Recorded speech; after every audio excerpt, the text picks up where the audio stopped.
हरिओम। एक पंडित जी का परिवार था। पंडित जी के परिवार में एक पंडितायन जी थी और उनके दो बेटे थे जो बस बड़े थे, बस खाते थे और गली मोहल्ले में डोलते रहते थे दिन भर। पंडित जी पूजा पाठ करते, उसी से जो थोड़ा बहुत पैसा होता उन्हीं से उनका परिवार चलता था। पंडित जी जब घर आते तो अपने दोनों बेटों को डांटते रहते थे और हमेशा कहते रहते थे, पढ़ाई पर ध्यान दो या फिर कुछ सीख लो, पूजा पाठ का ही काम सीख लो। पर पंडिताइन बीच में आती और बोलती, रहने दो, अभी बड़ा हो जाएगा तो अपने खुद कर लेगा। तुम मेरे बेटों को अधिक डांटा ना करो। ये मेरा दोनों बेटा बहुत प्यारा और दुलारा है, मेरे प्राणों से प्यारा है। तुम इसे अधिक बोला ना करो। ये तुम्हें नहीं सुहाता है तो रहने दो। पंडित जी थके मरे रहते, वो घर आते और बस सो जाते। फिर ऐसे करते करते कुछ दिन बीता। कुछ दिन के बाद पंडित जी बीमार पड़ गए, वो बहुत बीमार पड़ गए। पंडित जी ने पंडितायन को बुलाया, बोला, पंडितायन जी, मैं अपने बच्चों से नफरत नहीं करता, मैं उसे योग्य बनाना चाहता हूँ। वो अपने पैरों पर खड़ा हो जाए, वो बड़े हो गए हैं। आज मैं बीमार हूँ, कल रहूँ ना रहूँ, इस घर को कौन चलाएगा? इसलिए मैं अपने बच्चे को डांटते रहता हूँ ताकि वो मजबूत हो, कुछ काम करे, कुछ काम सीखे। पंडितायन जी को ये बात दिल से छू गई। उन्होंने दोनों बेटों को बुलाया और कहा, कल से तुम दोनों काम पर जाओगे। काम क्या करोगे ये तुम ही बताओ। एक बेटे ने कहा, माँ मैं केला बेचूंगा। बोला ठीक है। दूसरे बेटे ने कहा, माँ मैं बादाम बेचूंगा। बोला ठीक है। दोनों को पंडितायन जी ने 100-100 रुपया के सामान दिला दिए और 1-1 रुपया नगद में दे दिया।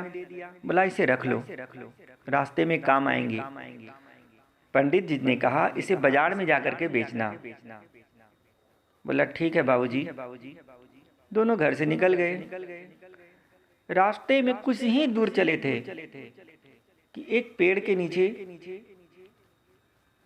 खड़ा हो गए दोनों और कहने लगे कि बाजार तो बहुत दूर है भाई, यहीं पर बैठ के क्यों ना हम बेच लेते हैं सामान, क्योंकि मैं बहुत थक गया हूँ, पसीना से मेरा शरीर भींगा जा रहा है। बोला हाँ भाई, मेरा भी पसीना से हालत खराब हो रहा है। वो थोड़ा मोटा थे इसलिए उनको पसीना अधिक आ जाती थी। दोनों भाई बैठ के वहीं पर चिल्लाने लगे। एक कहने लगा, केले ले लो, केले ले लो, सस्ते केले, केले ले लो। एक कहा बादाम ले लो, बादाम ले लो। भाई साहब वहाँ पर कोई गुजरे तब ना उसका कोई सामान खरीदे या देखे। वहाँ पर तो कोई जाने आने का रास्ता है ही नहीं, बस खेत है और एक पेड़ के नीचे वो छांव में बैठ गए और वहीं से चिल्लाने लगे। कुछ घंटों तक चिल्लाते रहे और थक गए। दोनों को भूख लगी और कहने लगे कि आज किसका मुंह देख के उठे हैं, कुछ दाना पानी भी नहीं नसीब हो रहा। यही बोलते बोलते एक ने कहा, भाई मेरे दिमाग में एक आइडिया है। बाबूजी ने कहा है नगद में बेचना, मेरे पास 1 रुपया है, तुम ये 1 रुपया लो और मुझे 1 रुपया का केला दे दो। भाई ने कहा हाँ ले लो, तुम ही खरीद लो मेरा सामान। वो 1 रुपया का केला ले लिए और दूसरे भाई ने उससे 1 रुपया का उसे देकर उससे बादाम खरीद लिया और दोनों खरीद के खा लिए। फिर ऐसे दोनों एक दूसरे का सामान खरीदते रहे, आदान प्रदान करते रहे, खाते रहे। जब सब सामान खत्म हो गया तो बस खुश हो गए।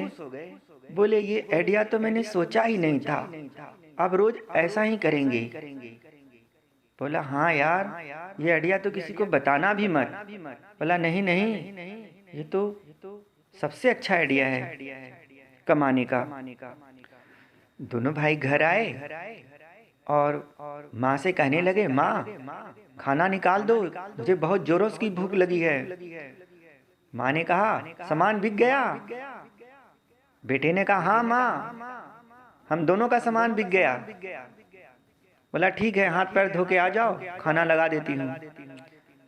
दोनों ने खाना पीना खाया और तभी माँ ने कहा, जो पैसे कमाए हैं वो बाबूजी को दे दो जाके। बस वो पिताजी के पास गया, बोला, लीजिए बाबूजी पैसे। वो 1 रुपया दिया, वो भी 1 रुपया दिया। बोला, और सामान के पैसे? बोला, कौन सामान के पैसे? आपने यही पैसा दिया था ना बाबूजी, और आपने कहा था नगद में बेचना। मैं नगद में ही बेचा इनसे। मैं बड़े को बेचा, बड़े ने मुझे बेचा। बस हम एक दूसरे से सामान ले लेके खरीदते रहे और खाते रहे।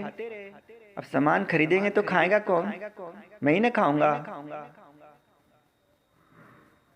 पंडित जी और पंडितायन जी देखते रहे दोनों को, और पंडितायन जी ने दोनों बेटों को कहा, ठीक है अब जाओ, थोड़ा बाहर घूम के आओ।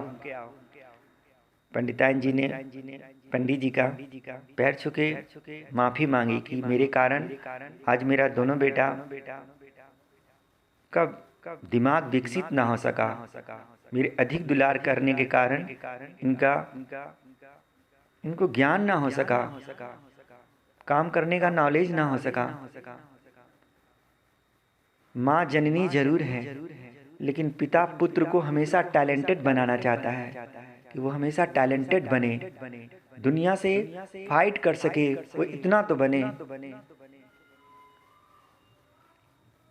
कभी भी किसी बच्चे को इतना भी दुलार ना करो कि वो दुनिया से फाइट ना कर सके, समाज में चल ना सके। हरि ओम।